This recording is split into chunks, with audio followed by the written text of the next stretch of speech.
This is my review for the Real Housewives of Atlanta, Season 15, Episode 3.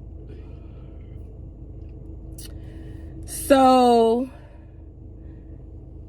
Sonya, Marlo, and Sheree meet at Chateau Sheree. But I do think Sonya, Sheree, and Marlo are in a pack together. I think they are in cahoots with each other. I don't think Sonya really cares for Kenya, to be quite honest with you. She does like Candy, but for some reason she feels like being with Sheree and Marlo, there's a benefit to it. I don't understand what it is at this point, but she sees some value in being with Marlo and Sheree. I don't understand it. And you can be friends with whoever you want to be friends with, but they are seemingly together. Then we get to Ralph and Drew, and they went rock climbing. Ralph and Drew are acting like everything is fine. Drew, she said singing has always been her passion, but she is an actress by trade. And to me, Drew and Ralph are acting because, you know, as we know, they both filed for divorce. So when they're rock climbing and they're smiling and they're happy and they're like, everything is just like going okay, it doesn't seem like, because we know the behind the scenes and behind the story, you're going rock climbing. So from rock climbing to straight to the divorce court, I don't know. It doesn't seem like they are being genuine about their situation. Ralph makes a comment that he wants to be like Ike and Tina, which has a negative connotation to it. Anytime you bring up Ike and Tina Turner, Anime Bullock, people view it as negative. Tasha Scott and her husband, Rocky, he made the same comment, the analogy that he's Ike and she's Tina. I don't think it's funny. I think they're both being honest when they say that. They can choose anybody else that has a singing career. Like Drew said, I thought we was going to be Beyonce and Jay-Z, but he chose to use Ike and Tina Turner. I don't understand Ralph. I don't understand Drew. It wasn't, and she laughed it off in the confessional. It wasn't funny to me. I don't think it's funny to a lot of people, but it's just very weird and awkward that he chose that couple. Then we get to Candy. Candy has this long must list of things that she has to do, and then we get to Todd and it says movie. You know, Bravo is shady. They always come for Todd. Other people always come for Todd. Candy has a lot on her plate, and I do believe that the same way Todd has added value to her career, Speak on It, Candy Online, Candy Coated Nights. Look at me giving Candy promotion. Candy, look at me giving you promotion. I think she does, you know, the videos are really well put together, really nice. And I feel like Todd is a part of that. Do I feel like Candy should help Todd in his movie career? Yes and no. But here's the thing. I feel like, what value does Candy add to Todd producing movies? The only thing I feel like Candy would probably do is put her name on it so people can be a part of it. But Candy is a singer, a writer by trade, songwriter. So how can Candy add value to him wanting to produce movies? It'd be different if Todd wanted to be a singer, maybe wanted to be a songwriter, maybe wanted to be a music producer. Then I think Candy would be able to assist him and help him in that way. And unless I don't know what's going on, what value and what does Todd really want Candy to do for him that would add value to him being a movie producer? I feel like Candy should assist, but what would she be assisting with?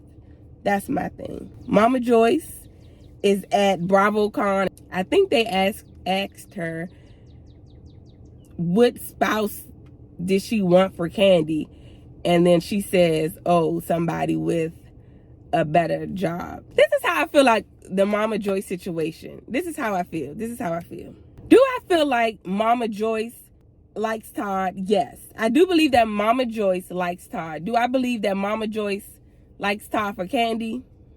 I don't believe that, because for years, Mama Joyce has been saying the same thing about Todd, opportunist. When she was at Candy's house and they were at dinner, and Todd was like, well, what am I getting out of it? What you getting out of it? I do believe Mama Joyce likes Todd, but I do feel like at this point, Mama Joyce should keep her comments about Todd to herself, because there are kids involved. Candy is grown. Grown. How old is Candy? Candy's in her 40s, I think. They've been married for years. The deed is already done. They are together. So I think Mama Joyce can kind of calm down. But this is the thing. People, and including Todd, want Candy to tell Mama Joyce to stop saying stuff about Todd. That's not going to happen. You got to understand, Mama Joyce and a lot of mothers sometimes are set in their ways. There's no way Candy is going to give Mama Joyce an ultimatum. First of all, Mama Joyce is in her golden years, okay? Some mothers, they're not going to change their stance. Now, you could be respectful, but Candy can't do anything about, she can't check Mama Joyce. That doesn't make any sense. What is she going to say? Mama, stop saying something? She's going to do what she want to do because she's been doing it for years. She can't do anything about that. And I guess people want her to say something to her. It's nothing Candy can do. And Candy is not going to give her mom an ultimatum. Oh, Mom, if you don't stop saying this about Todd, then you're going to be out of my life. That's not going to happen. That's not going to happen. Now, what may happen, or what may be happening, maybe Todd has some resentment towards Mama Joyce because of what she keeps saying. And maybe will eventually take it out on Candy. And that's not good either, So it is a tough situation that Candy is in because of the relationship that Candy has with her mother. Some people can cut their mother off. Candy, she can't. Mama Joyce, did a lot for her. Candy even said it. Mama Joyce said it. Working in the pie factory, taking Candy schoolwork back to school when she had to travel as a teen, and escape and everything. So they do have a deeper relationship. And then it's just them two. She had a brother and something happened to him. I don't want to misspeak. I don't know exactly what happened, or I forgot. But he's no longer here. So it's just Mama Joyce and Candy. So Candy is in a tough situation. She can't check her mother. She just can't. And even if she does say, Mom, stop, Mama Joyce is going to do what she wants to do. So it is a tough situation. And maybe Mama Joyce sees something in Todd that Candy doesn't see, but it's not Mama Joyce's place. I mean, she said it in the beginning, but at this point, it's Candy's decision. She's staying with him. She's married to him. It's nothing that Mama Joyce can do about it. The only thing Mama Joyce can do with Candy is be supportive. That's it. That's her role, to be a supportive mother and to be someone Candy can come to for advice, but not telling Kandi what to do, maybe advising Kandi. And if Kandi doesn't take the advice, that's Kandi's choice. So I don't see this situation getting better. Honestly, I'm thinking it's an inside joke.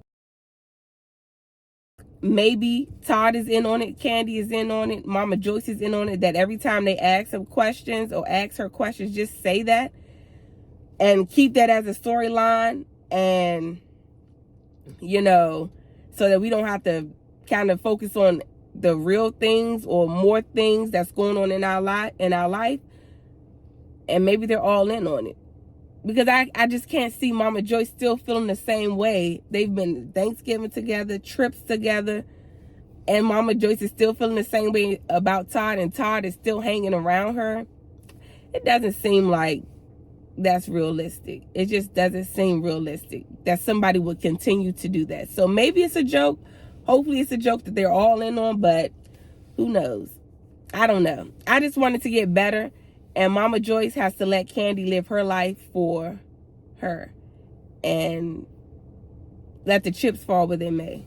Looks like they have a good marriage, but you never know what goes on in people's marriage. And Mama Joyce is more closer to them than anybody else, so she probably knows something from the inside that we don't know.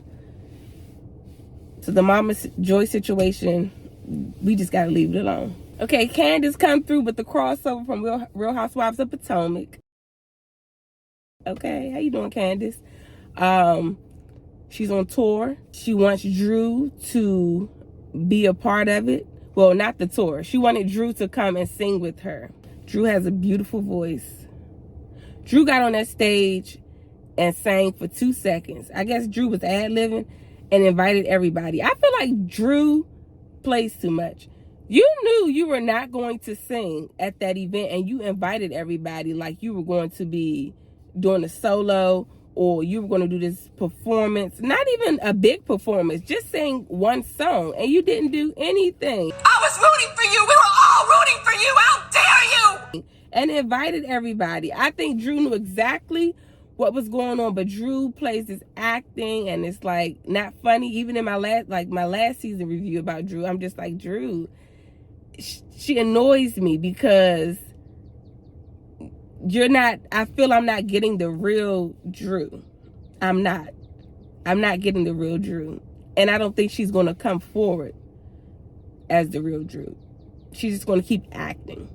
And it's annoying to me. Then we get to Drew's house. Drew invites Courtney over, and that's not her husband. She said they're co-parenting for a 24-year-old daughter. I really don't want to talk about what happened there. They hug each other. Drew pretends. Oh my gosh! We did a movie together back in the day. Drew, that is so fake. You are that was fake acting. So you mean to tell me Courtney didn't tell you who her boyfriend or whoever he is to her, because she didn't say that was her husband, her boyfriend was before he got to the door? That's what I'm saying. Drew is like, it's not funny. This is reality TV, and yes, sometimes people probably do act a little bit, but Drew acts 100% of the time, and it's overacting. Oh my God, we worked in a movie together. Drew, girl, you knew. And then Ralph said Courtney is his cousin. Okay, now with that hug. Did y'all see at the end of the hug, Ralph kind of like slightly touched the top of her butt? Was I the only one that saw that? I said, that's your cousin? Touching her like that? But anyway, Drew calls Kandi on the phone, again acting. Oh, Courtney is here. Now, you know Ralph told you everything that happened at Ross's party. And you want to tell Kandi Courtney is here, knowing that Kandi wanted to headbutt her. Oh, I didn't know. Drew, yes, you did. I knew. Even I knew, and I wasn't there. I'm pretty sure Kandi does not want to talk to Courtney. Drew makes me tired. She's probably a lovely lady, but on this show, Drew makes me tired. It's not, no. Drew and I like Sonya too, but for the show, Then after the event, Drew did her, after the event, Drew did her ad-libbing, 40 seconds. They go backstage. Sonya and Drew, I guess, wants to mend their non-existent friendship. The friendship that never was. Don't care. So we're going to skip past that. Then Monyetta wants to talk to Marlo about something that happened last year. Don't care. Want to skip past that. And I like Monyetta, but it, like I said in my last review, doesn't seem like it's authentic for her. The way she was saying stuff to Marlo, it didn't seem authentic. It seemed like it was forced. Then we get to Courtney and Kandi. And they bring up the whole ghetto situation. And Courtney, Well, I wasn't calling you ghetto. I was saying that the people that were there were ghetto. But there's nothing wrong with being ghetto. I have hood family. you want me to show you how? Courtney, how are you going to show Kandi you have ghetto family? A picture? That's an insult. What, you going to have them come around and start talking? How do you show that somebody is ghetto? And to say that about your family. Oh, I come from the hood. Then why would you even make that comment? And why would you even say that out loud? Some things you don't say out loud. Some things you keep to yourself. Some things you keep maybe in the house. Tell a friend or two. But you don't say anything like that on a television show. Because it does make you seem like you're looking down on ghetto people. And like Kandi, and to Candi's point, they were supporting whoever event it was, so they should be appreciative, and I agree with them. If they only want a certain crowd, then say that. But, and then we don't even know for sure if the people were ghetto. That's probably something Courtney made up. So, whatever. I don't want to talk about that. Kandi shut her down. Courtney is trying too hard. Just a little too hard. It's too forceful. And not that you can't say anything to Kandi, but the way she is coming off is making her look a little crazy to me. Like, relax, man. Relax, okay? Relax. Because if those cameras weren't there and that security wasn't there, I don't think you would probably say that stuff to Kandi. That's just my opinion. That's my opinion. Then we get to Drew asking Kandi, so Kandi, what's going on with the incident? What happened with the incident at your restaurant? And Kandi said, and Marlo says, oh, you mean the shooting? And Kandi was like, it's a private matter. And then Marlo's like, well, I'm leaving. Kandi doesn't never have to talk about anything. And then Kandi was like, well, let's talk about the lady face who you cut. I said, oh, Kandi. Did Kandi go there? Marlo was like, that was 20 years ago. I was like, ooh, Kandi, that stung a little bit. I was like, ooh. Here's the thing. Is Kandi the gatekeeper of the Real Housewives of Atlanta? Absolutely. Let's call a thing, a spade, a spade. You may not like it. You may don't like her, but Kandi has been on the Real Housewives of Atlanta since season 2. And do I believe Andy Cohen values Kandi's opinion? Absolutely. Do I believe Kandi gets her spinoff shows by happenstance? Absolutely not. They like Kandi. They value Kandi. They value Kandi's opinion. So I do believe that maybe Kandi doesn't have to do certain things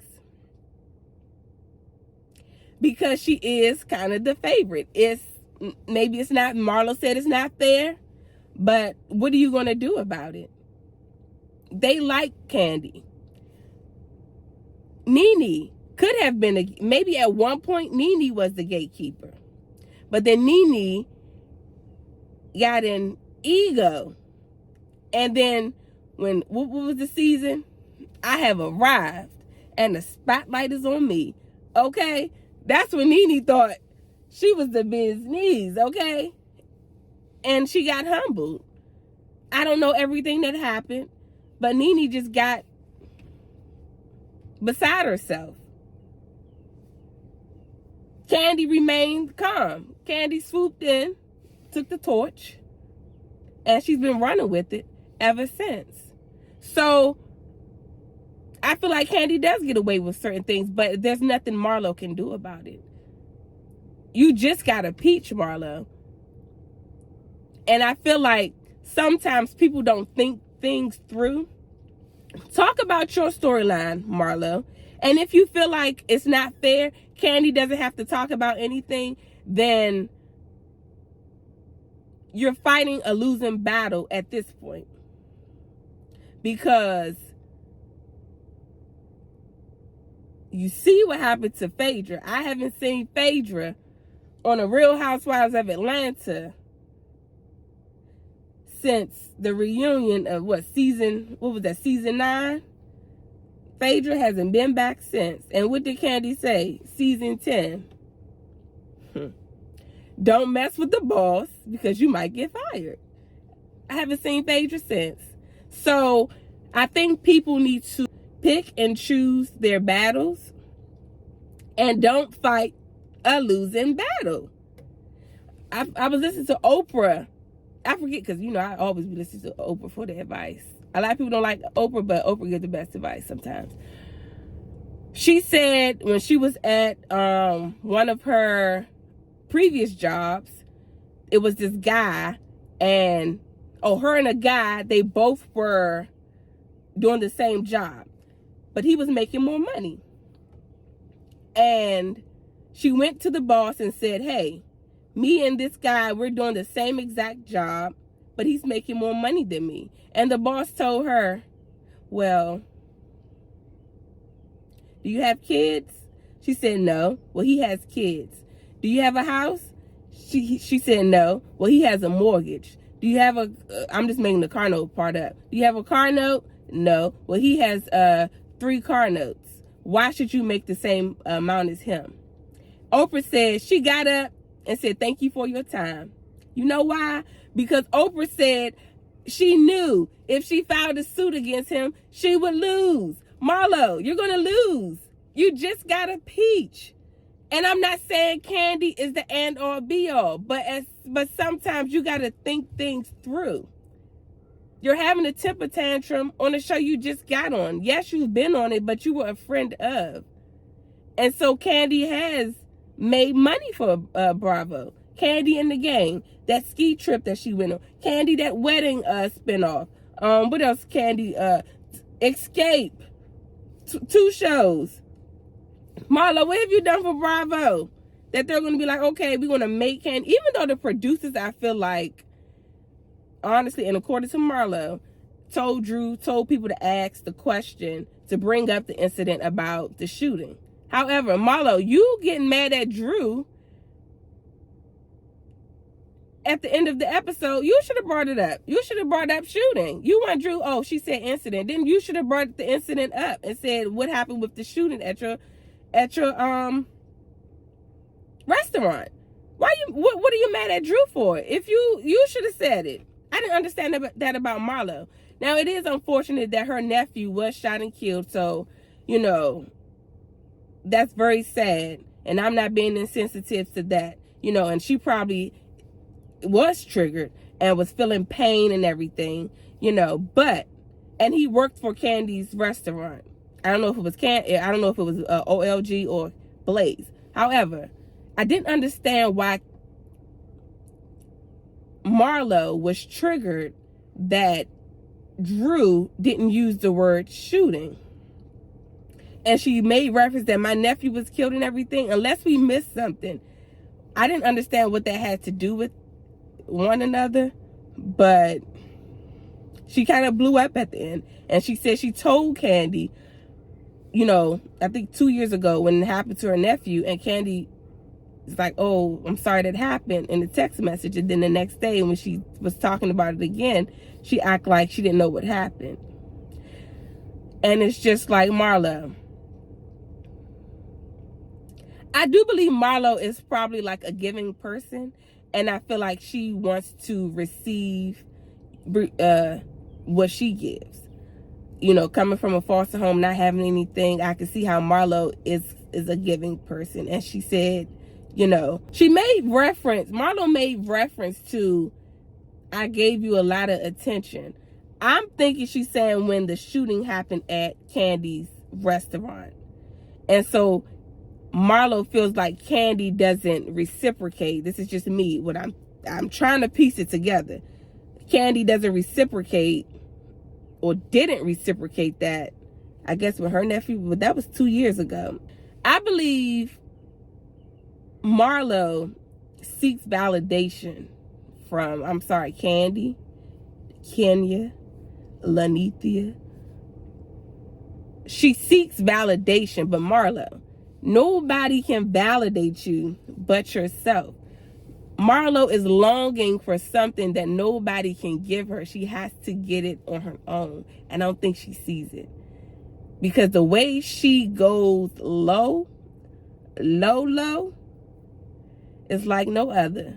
They say the Miami, Florida people, Dr. Heavenly, Funky Dineva, they said it's like a war of words down there. So you just got to defend yourself. But Marlo, I just feel like she talks about, and don't mistake, I like Marlo.